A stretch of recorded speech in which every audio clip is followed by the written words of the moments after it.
Hello friends. आज हम लोग पढ़ेंगे कॉमर्स का chapter number 3, classification of business activities. पूरा चैप्टर डिटेल में हम इसी वीडियो में डिस्कस करेंगे। स्टार्ट करते हैं। सबसे पहला टर्म क्या है? Industry and it's type. देखो, फर्स्ट ऑफ ऑल तो समझो कि इंडस्ट्री क्या होता है। Industry means the production of good for sale by the application of human और मैकेनिकल पावर। मतलब जो इंडस्ट्री है वो गुड्स का प्रोडक्शन करती है सेल पर्पस से, और एप्लीकेशन मतलब ह्यूमन और मैकेनिकल पावर की हेल्प से वो गुड्स का प्रोडक्शन करती है सेल पर्पस के लिए। क्लियर है?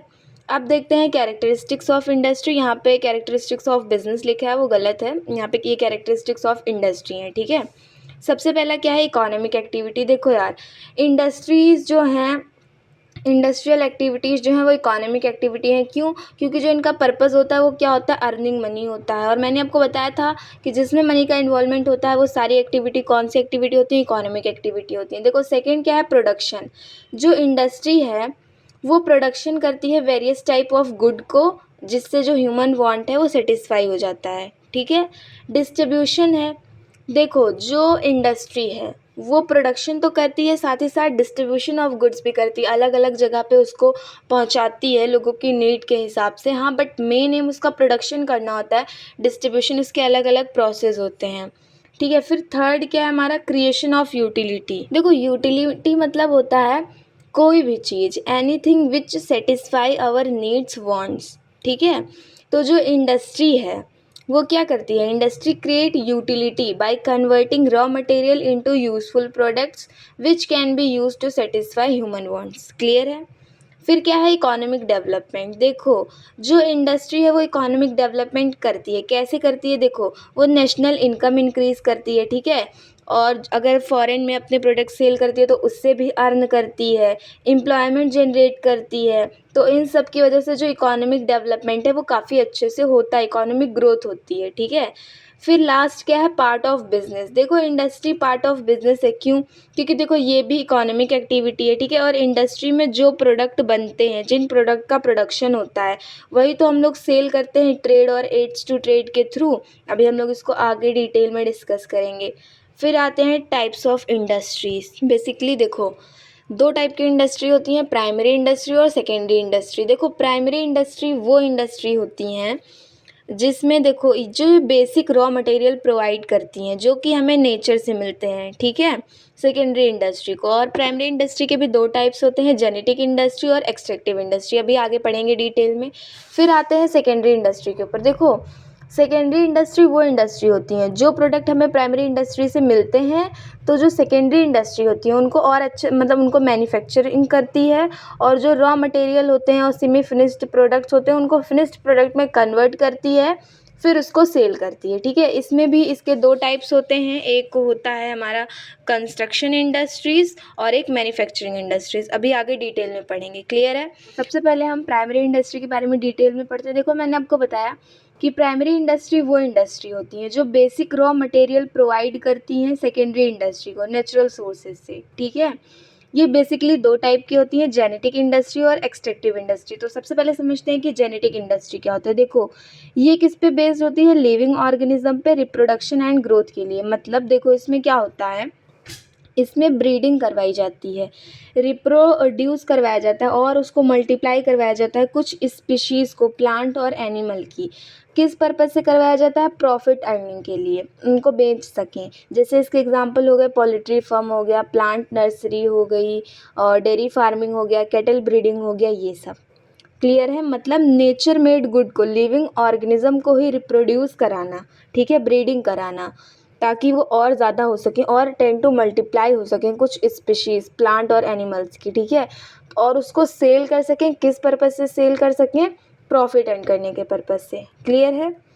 और उसके बाद आता है हमारा एक्सट्रैक्टिव इंडस्ट्री। देखो, एक्सट्रैक्टिव इंडस्ट्री बेसिकली देखो वो इंडस्ट्री होती हैं जिसमें हम कुछ यूज़फुल प्रोडक्ट्स लेते हैं सॉइल, एयर, वाटर और बीनीथ अर्थ सरफेस से, जिसमें क्या है? Harvesting natural resources from the earth. Example mining, enquiring, oil and gas. मतलब जैसे कि कोल, आपने माइनिंग सुना है, खुदाई होती है कहीं पे, कोल निकलता है, हीरा निकलता है। तो मतलब जो नेचुरल चीज़ें हैं जो बीनीथ अर्थ है, एयर है, वाटर है, सॉइल है, इनसे एक्सट्रैक्ट करके, एक्सट्रैक्ट मतलब बेसिकली आप देखो यार ऐसे कह सकते हो कि मतलब खुदाई करके इस पे मतलब जो चीज़ें हमें मिलती हैं वो सब। इसके देखो एग्जांपल हो जाते हैं एफॉरेस्टेशन हो गया, फिशिंग हो गया, एग्रीकल्चर हो गया, माइनिंग क्वायरिंग हो गया, ऑयल एक्सप्लोरेशन। देखो जो हमें सॉइल से वो ऑयल मिलता है, ठीक है, पेट्रोल मिलता है, तो वो सब किसके एग्जांपल हैं? एक्सट्रैक्टिव इंडस्ट्रीज़ के एग्जांपल हैं। क्लियर है?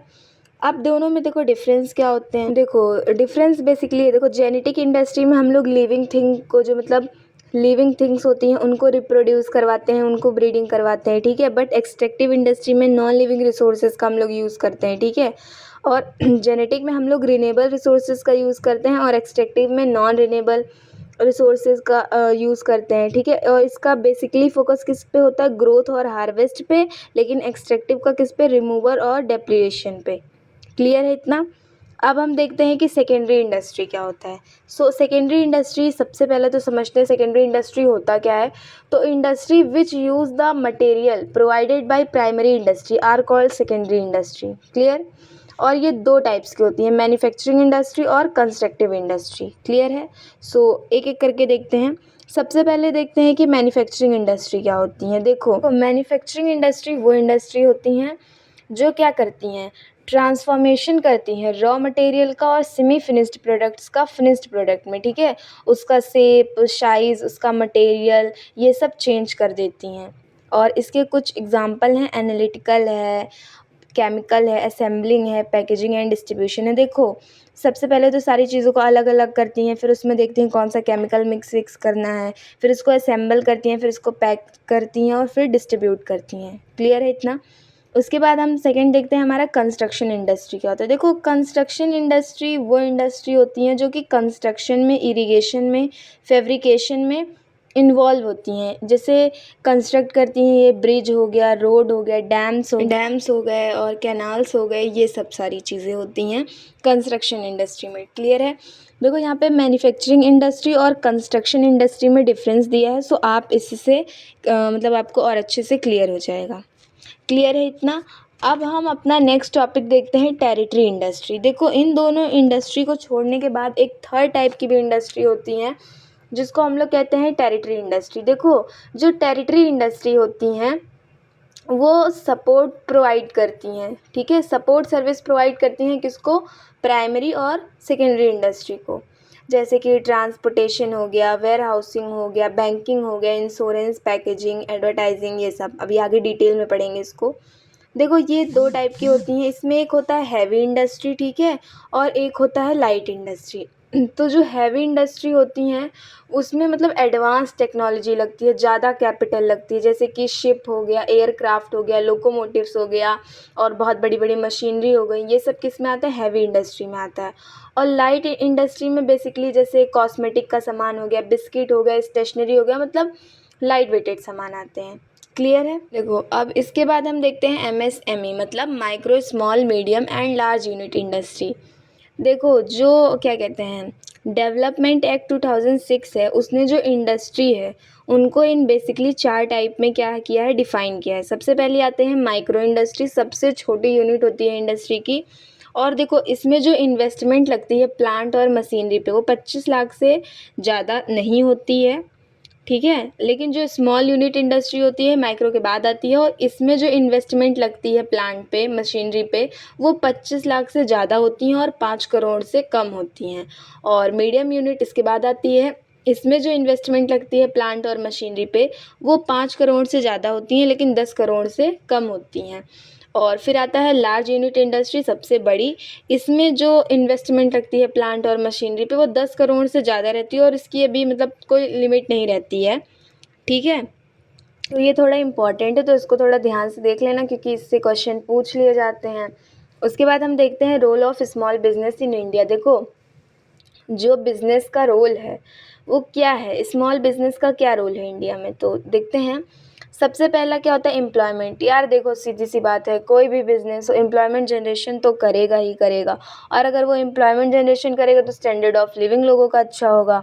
उसके बाद क्या है ऑप्टिमम यूटिलाइजेशन ऑफ कैपिटल। देखो जो उनकी कैपिटल होती है वो क्या होती है, इन्वेस्टमेंट होती है, उसको अच्छी जगह इन्वेस्ट कर देते हैं कि स्मॉल बिजनेस में उनका बिजनेस अच्छा चलने लगता है और उनकी ग्रोथ हो जाती है, तो जो उनकी कैपिटल हैं वो बहुत अच्छे से यूटिलाइज हो जाती हैं। ठीक है, उसके बाद क्या है एक्सचेंज अर्निंग। देखो कुछ चीज़ें होती हैं जैसे हम फॉरेन से कुछ चीज़ें एक्सचेंज करते हैं या सेल करते हैं यहीं अपनी कंट्री में, तो हमें क्या मिलता है, मनी मिलता है। तो एक्सचेंज अर्निंग मतलब बेसिकली इसका जो कहने का मतलब है ये है कि जब हम बाहर से मतलब कोई सामान बाहर कोई सेल करते हैं फॉरेन कंट्री में, तो उससे जो मनी आता है एक्सचेंज अर्निंग। ठीक है, इसके बाद हमारा टॉपिक है बैलेंस रीजनल डेवलपमेंट। मतलब जो स्मॉल स्केल बिजनेस है वो रीजनल डेवलपमेंट को बैलेंस किए रहते हैं, और ये बेसिकली जो रूरल एरियाज़ हैं वहाँ पे डेवलपमेंट और ग्रोथ में हेल्प करते हैं, लोगों को सेल्फ सफिशिएंट बनाते हैं और लोग अपना खुद का बिजनेस कर सकते हैं स्मॉल कैपिटल में। ठीक है, उसके बाद क्या आता है mobilisation of local resources. Local resources जो हैं वो उनको एक प्लेस से दूसरी प्लेस पे इजीली पहुंचाया जा सकता है, जैसे कि कोई स्पाइसेस हो गई या फिर कोई ऐसा मतलब बेसिक सा प्रोडक्ट, अचार हो गया जिसे आप पिकल्स कह सकते हो। ये सब जो घर पे जैसे कि प्रोडक्ट जो हैं वो बनते हैं, तो इनको हम क्या करते हैं मोबिलाइज कर सकते हैं स्मॉल बिजनेस के थ्रू और अलग अलग जगह पे इसको डिस्ट्रीब्यूट कर सकते हैं। ठीक है, सोशल एडवांटेजेस भी बहुत होते हैं स्मॉल स्केल बिजनेस के। देखो यार एम्प्लॉयमेंट जनरेट करता है, स्टैंडर्ड ऑफ लिविंग अच्छा करता है, और जो रूरल एरिया वहाँ पे बहुत ज़्यादा रूरल एरियाज़ जो हैं वहाँ पे बहुत ज़्यादा डेवलपमेंट कर देता है, ग्रोथ में बहुत हेल्प करता है। ठीक है, तो ये सब जो हैं वो रोल हैं किसके हैं, स्मॉल बिजनेस इन इंडिया में। और होता है इसका इंग्रेडिएंट सोसाइटी, मतलब सोसाइटी को जो है वो इक्वली ट्रीट करता है। ठीक है, इसके बाद नेक्स्ट टॉपिक देखते हैं क्या है, कॉमर्स एंड इट्स नेचर। देखो सबसे पहले तो समझो कि कॉमर्स होता क्या है।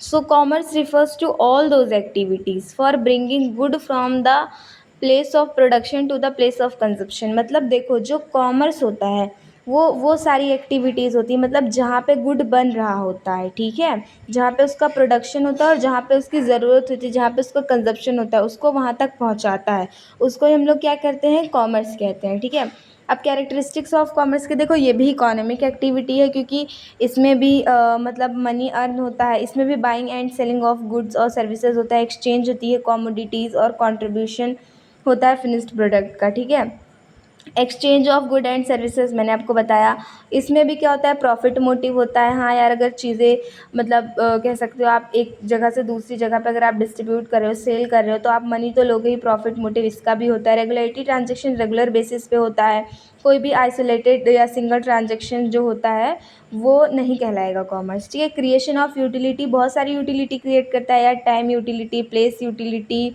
और भी बहुत सारी, और पार्ट ऑफ बिजनेस होता है। इसके बाद जो हमारा नेक्स्ट टॉपिक है वो क्या है, function and important of commerce. तो देखते हैं जो कॉमर्स है वो बहुत सारे हिंड्रेंसेस को हटाता है, रिमूव करता है। देखो हिंड्रेंस ऑफ पर्सन, जो ट्रेड है, जो प्रोड्यूसर और कंज्यूमर के बीच में जो ट्रेड है उसको अच्छा करता है, कॉन्टेक्ट अच्छा करता है, जिससे buying and selling of good और प्रोडक्शन ऑफ गुड अच्छे से हो सके। तो इसके थ्रू ये हिंड्रेंस ऑफ पर्सन मतलब रिमूव करता है। फिर क्या आता है hindrance of place, through transportation, transportation की फैसिलिटी प्रोवाइड करके हिंड्रेंस ऑफ प्लेस भी ये रिमूव करता है, मतलब एक प्लेस से दूसरे प्लेस पे जिस गुड्स की नीड है उनको वहाँ तक पहुँचा देता है। फिर hindrance of time, warehousing के थ्रू मतलब कुछ स्टॉक्स जो है जिनकी अभी ज़रूरत नहीं है उसको स्टोर करके रखता है और जब वो डिमांड में आते हैं तब वो दे देता है। ये वेयर हाउसिंग की फैसिलिटी प्रोवाइड करता है, जिसकी वजह से हिंड्रेंस ऑफ टाइम जो है वो खत्म हो जाता है, रिमूवल ऑफ टाइम होता है। फिर क्या है hindrance of exchange, hindrance of exchange banking और मनी मतलब इन सब की जो सुविधा है वो दे करके, इन सब की फैसिलिटी, ताकि एक कॉमन वे ऑफ पेमेंट हो, बहुत हेल्प करता है। तो इसके थ्रू ये exchange of hindrance of exchange भी जो है वो रिमूव करता है। फिर hindrance of risk through insurance के थ्रू होता है, मतलब जो इंश्योरेंस होता है ट्रांसपोर्टेशन का इन सब का, जिसके थ्रू हिंड्रेंस ऑफ रिस्क जो है वो कम हो जाता है। फिर हिंड्रेंस ऑफ नॉलेज, देखो पब्लिसिटी और एडवर्टाइजिंग के थ्रू ये हिंड्रेंस ऑफ नॉलेज को रिमूव कर देता है। देखो इस क्या करता है, ये एडवर्टाइजिंग करता है अपने प्रोडक्ट की, अपने जो भी मतलब ये प्रोडक्ट प्रोडक्शन कर रहा है, पब्लिसिटी करता है, तो उससे क्या होता है हिंड्रेंस ऑफ नॉलेज होता है। क्लियर है, इसमें बेसिकली इतना ही है, कुछ खास पूछा नहीं जाता। उसके बाद क्या आता है ब्रांचेस ऑफ कॉमर्स। देखो कॉमर्स की दो ब्रांचेस होती हैं, एक होता है ट्रेड और दूसरा होता है एड्स टू ट्रेड। सबसे पहले हम समझते हैं कि ट्रेड क्या होता है। So trade is a process of purchasing and procuring of good and services with the object of selling them at a profit. मतलब ट्रेड मीन्स होता है buying and selling of good and services with the aim of earning profit. Trade मतलब होता है good को bye और cell करना, और मेन इसका जो ऑब्जेक्टिव क्या होता है वो प्रॉफिट अर्न करना होता है। ठीक है, इसके बाद देखो होम जो ट्रेड है वो दो टाइप की होती है, होम ट्रेड और फॉरेन ट्रेड। होम ट्रेड वो ट्रेड होती हैं जो अपने ही कंट्री में बाइंग और सेलिंग होता है गुड का सेम कंट्री में, ठीक है। लेकिन फॉरेन ट्रेड वो ट्रेड होती हैं जो आउट ऑफ इंडिया मतलब अपनी कंट्री से बाहर होती हैं, इंटरनेशनल ट्रेड होती हैं। होम ट्रेड में होता है होलसेल ट्रेड और रिटेलर ट्रेड, क्लियर है। फिर उसके बाद आते हैं ट्रेड फॉरेन ट्रेड के भी तीन टाइप होते हैं, एक्सपोर्ट, इंपोर्ट और इंटरपोर्ट। देखो एक्सपोर्ट मतलब होता है कोई भी सामान फॉरेन कंट्री में बेचना, और इंपोर्ट मतलब होता है कोई भी सामान खरीदना बाहर से। इंटरपोर्ट मतलब होता है कोई भी सामान बाहर से खरीदना फिर उसको अलग अलग कंट्री में सेल करना, ठीक है। तो इसमें बाइंग और सेलिंग दोनों आता है। इसके बाद जो हमारा नेक्स्ट टॉपिक है वो है एड्स टू ट्रेड। देखो एड्स टू ट्रेड मतलब क्या होता है, बेसिकली देखो आप ऐसे समझो, वो सारी एसेंशियल एक्टिविटी जो कि प्रोड्यूसर और कंज्यूमर के बीच में एक अच्छा फ्लो ऑफ गुड और सर्विसेज का मतलब बाइंग और सेलिंग अच्छे फ्लो में हो सके, उसको ही हम कहते हैं एड्स टू ट्रेड। इसकी डेफिनेशन क्या है, aids to trade refers to the activities essential for smooth flow of goods from producer to consumer, clear है।